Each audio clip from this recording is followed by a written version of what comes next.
Hello दोस्त, आज मैंने बतलाने जा रहे हैं छोटे बच्चे को सर्दी खांसी हो गया है। जन्म लेने के बाद बच्चे अधिक मात्रा में छींके करते हैं, तो कौन सा दवाई कितना कितना डोज देना चाहिए। सबसे पहले गुडसेप ड्रॉप, इसको हम 6 बूंद सुबह शाम 2 टाइम हमको देना है।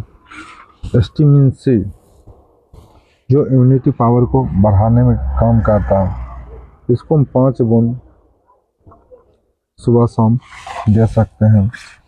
उसके बाद न्यूपेप्टिन, इसका यूज 6 बूंद सुबह शाम दे सकते हैं। स्कूरिल एलएस ड्रॉप, इसको हम 6 बूंद सुबह शाम दोपहर दे सकते हैं। अब हम जा रहे हैं बच्चे को किस तरह पिलाना है, उसको गार्जियन को बताने के लिए। ये ड्रॉप 6 बूंद सुबह शाम,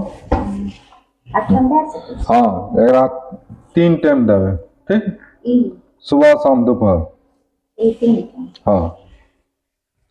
और बाद यो ड्रॉप 5 बूंद सुबह शाम, एकरा 6 बूंद सुबह शाम।